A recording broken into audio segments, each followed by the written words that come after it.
자, 모발탄도 요약으로 그냥 갈게. 오케이? 뭐 어느 부분에서 내용 파악이 안 된다 하는 것도 질문해도 괜찮아요. 이것도 기본 작품. 오케이? 이 작품이 혹시 출제가 되더라도 우리는 EBS에 있는 것도 하지만 EBS에 없는 비연계도 50%가 되는데 사실 비연계 작품에서도 두 작품은 이렇게 그냥 유명한 작품을 주거든요. 이런 선생님이 기본 작품이야 하는 건 좀 알아줬으면 좋겠고, 모발탄은 이제 잘못 쏜 탄, 그렇지? 이런 말이잖아. 잘못 쏜 탄, 같은 인생들, 좀 일그러진 인생, 불쌍한 인생 뭐 이런 말인데, 전쟁.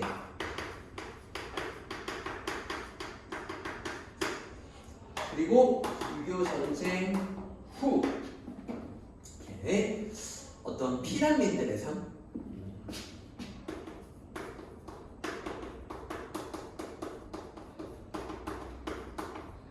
에 대해서 말하고 있는데 약간 사회 비판적인 면이 있어요. 그래서 좀 불쌍하다 이런 비참하고 가난하고 이런 메시지도 있고, 그리고 선생님이 권력자가 약자를 착취하고 탄압하는 거, 독재, 탐과 노래, 횡포 이거, 그리고 되게 가난한 사람이 엄청 열심히 노력해. 그러면은 잘 살아야 되는 거 아니야? 근데 벗어날 수 없는 가난, 이런 것들, 그런 것들이 꼭 개인 탓이 아닌 거지, 사회가 이상한 거지. 사회 구조적 모순 비판. 오케이? 이런 비판적 속성이 생긴다고 했는데 이 작품이 딱 대표적인 그런 속성이에요. 이렇게. 어머니는 정신병에 걸려서 맨날 가자 그러고 있어요. 전쟁 전에 좀 잘 살았던 과거를 그리워하고 있는 것입니다. 이렇게. 과거를 그리워한다는 건 현재 이 사회가 너무 엉망이라는 말도 되는 거지. 그렇지? 주인공인 철호, 그리고 이제 동생도 나오죠. 그렇죠? 동생이랑 철호랑 지금 말싸움을 하고 있는, 영호와 철호 이렇게 말싸움을 하고 있는 건데, 철호 여동생은 양공주가 뭐지? 전쟁 때 우리나라의 국력은 좀 약했으니까 그때 이제 미국이 우리를 좀 보살피면서 정치를 하고 있었어요. 걔네도 뭐 정치적인 목적이 있겠지만, 뭐 동아시아권의 영향력 행사 뭐 이런 게 있겠지만, 하여튼 도와준 건 도와준 거지. 우리나라 전쟁에서 뭐 미군의 그런 젊은 목숨이 10만 명이 넘게 죽었으니까, 그러니까 상대방의 나라의 전쟁을 위해 자국의 국민들을 보내줄 수 있을 때, 그럴 때 우리가 우방관계라고 하는데, 뭐 어떤 정치인들의 무슨 얍삽한 속셈이 있다고 하더라도 미국과 우리는 우방관계입니다. 오케이? 서로 이제 전쟁을 지지해줄 수 있는 이제 그런 관계이긴 해. 그때 미국 군인들이 우리나라에 들어와서 미군이 뭐 지금까지 있는데, 그 당시에 우리나라는 경제가 너무나 엉망이었어요. 전쟁까지 났으니 거의 쑥대밭이 됐지. 그러니까 월급을 좀 제대로 받고 돈을 벌 수 있는 사람들이 미군인들. 그러니까 우리나라는 남자들도 일할 거리가 없는데 여자들은 뭐 어떻게 밥만 축내고 있을 수는 없잖아. 그러니까 여자들이 미군 파병 나와 있는, 다른 나라에 목숨 걸고 파병 나와 있는 미군들이 좀 외롭잖아. 그러니까 그 미군들하고 사귀면서 그 미군들의 월급에서 일부를 받아서, 뭐 애인 뭐 이런 자격으로 받아서 자기 식구들을 먹여 살리는 거야. 오케이?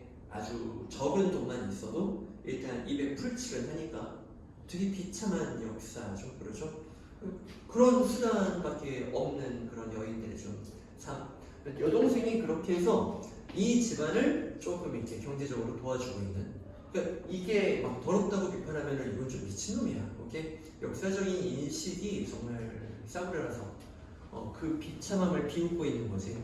좀 슬픈 얘기야. 그리고 철로. 오케이? 철로가 주인공인데 엄청 성실해. 오케이? 되게 도덕적이야. 엄청 양심적이고. 그런데 가난에서 벗어날 수가 없는 거야. 아무리 열심히 일해도 가난에서 벗어날 수 없는 거야. 오케이? 이게 이 작품의 핵심 구조야. 그래서 작가는 이런 메시지를 말할 수 있는 거야. 작품의 이런. 그래서 지금 이 작품은 철호 동생 누가 나와? 영호가 나와. 영호가 여기 섬세한 내용 파악 잘해야 돼. 형님을 존경합니다. 그런데 우리가 조금만 용기를 내면 우리도 잘 살 수 있단 말입니다. 그 용기가 뭐야? 그렇지. 성실, 도덕, 양심을 버려버릴 수 있는 용기. 그래서 영호가 나중에 은행강도.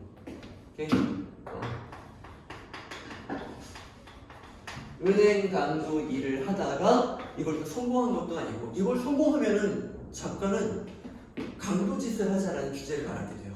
그러니까 이걸 성공하는 식으로 스토리를 짜면 안 되죠. 그렇죠? 이 사회를 비판하는 게 목적이니까 그냥 이 짓을 하다가 또 비참하게 가는 이제 그런 일로 꾸며가야 주제가 전달이 되는 거야. 그래서 경찰서에 경찰에게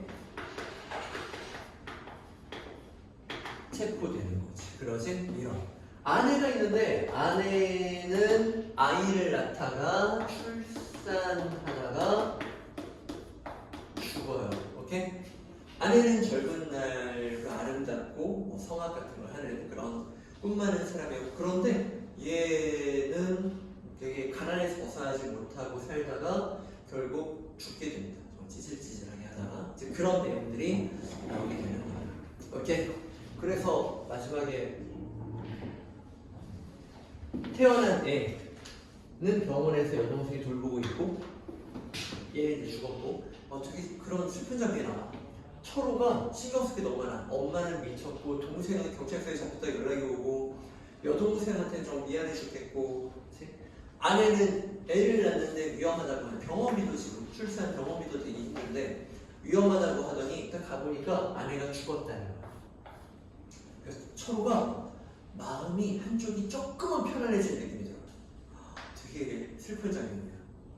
사랑하는 아내가 죽었는데 이 문제는 해결할 필요가 없이 하나가 좀 깔끔하게 떨어져 나는 그런 느낌이랄까.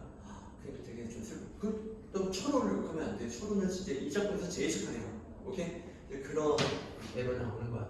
그러면서 이제 여동생이 오빠 작은 오빠한테 가봐. 애는 내가 보고 있을게. 그리고 철호는 영호한테 가다가 철호는 충치가 문학적인 장치겠지? 충치가 막 생겨있는데 그걸 참고 있었던 거예요. 병원 갈 돈이 없어서 지독하게 가난해. 근데 충치는 참는다고 낫는 병이 아니야. 파고들면 파고들었지. 그러니까 이게 이제 더 막 아파가지고 막 이러고 참고 있다가 가는데 여동생이 쓰라고 준 돈, 여동생이 어떻게 보면 공 팔아서 준 돈인데 그 돈을 가지고 있다가 근데 아내는 죽어버려서 목돈이 들 일은 좀 없어졌어.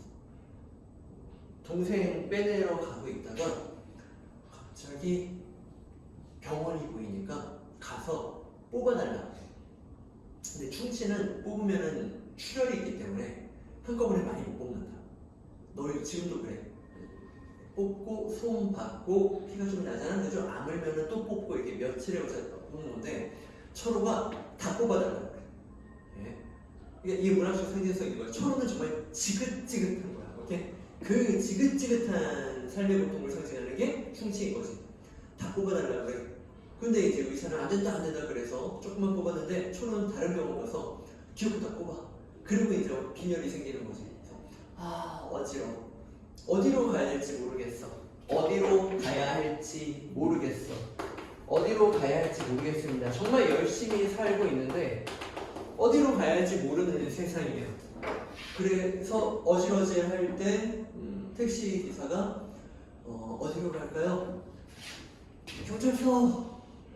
아니야 집. 엄마한테 아니야 병원. 아니야 경찰서. 이러다가 이렇게 정신을 놔버려요. 그러니까 택시 기사가 아이고 어디서 오발탄 같은 손님이 걸렸네 하면서 이제 이 되는 거야. 이 시대에 어디로 날아갈지 모르는 어떤 목표 지점을 잃어버린 그런 오발탄 같은 인생들. 개인 탓이야 사회 탓이야? 사회 탓. 오케이? 이런 작품이에요. 자 질문 26번에 4번이 왜 틀려요? 양심을 버리고 법을 어기면서 살더라도 간에서 벗어날 수 없다? 아니 이 둘의 대화 중에 얘가 용기를 내줘 법을 어기죠 이렇게 말했더니 철호가 영호야 그렇게 살자면 이 형도 벌써 잘 살 수 있었단 말이다 이제 이런 말이 나와. 그러니까 양심을 버리는 사람이 오히려 잘 사는 이상한 사회라는 걸 철호도 인지는 하고 있었던 거야. 그래도 양심을 지켰는데 보답은 이런 비참함이죠. 질문 됐어? 오케이. 24번의 1번 선지 한번 읽어볼게. 아내의 모습을 꼽추 둔한 동물에 비유한 그곳으로 가서 변해버린 아내에 대한 철호의 안타까움을 드러내고 있고요. 여기서 그 아내를 꼽추나 둔한 동물이 별로 안 좋은 뜻이잖아요. 근데 이렇게 비유했는데도 이걸 안타까움이라고 하는 그럼 부정적이라고만 이런 걸 조심해야 돼. 선생님이 이런 말을 했었어. 하위에 대해서 읽었는데 그러니까 남자라고 읽었는데 남자라는 하위 관례는 상위 속성이 이미 함축되어 있는 거야. 그러니까 남자 할 때 사람이란 말은 이미 들어있는 거야. 근데 조심해야 될 게 남자라고 읽었으면 이성민 선생님이 남자다라고 읽었으면 이성민 선생님 남자야 이렇게 기억을 해야 돼.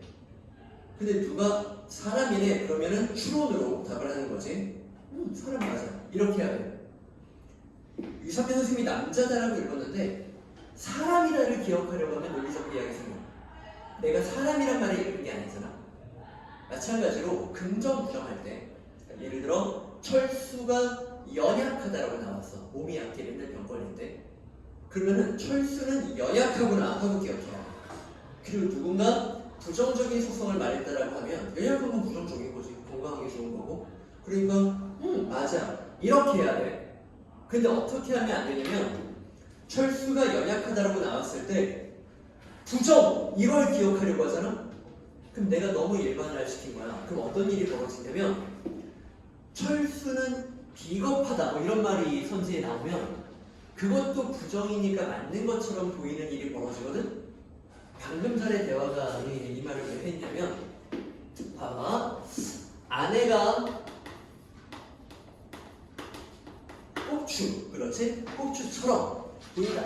꼽추만 적자.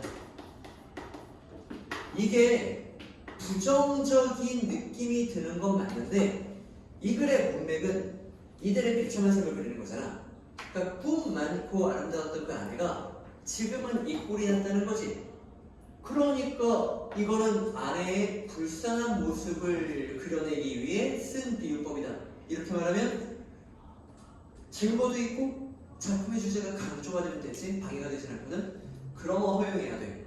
그런데 이게 이제 마이너스라고 이렇게 된 다음에 네 머릿속에 또 다른 어떤 마이너스가 떠올라서 이거랑 좀 느낌이 다르지 않나 해서 틀리게 하면 그건 안 되는 거야. 오케이? 좋은 질문.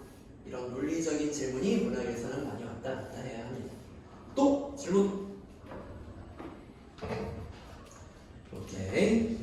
꼽추라고 하는 마이너스가 비극성을, 불쌍함을 강조하기 위해 쓰인 게 맞나? 선지에 나오면 내가 일리가 있는지를 먼저 보라고 했지? 이 작품의 주제에 맞춰서 일리가 있네? 이렇게 하시면 되는 거예요.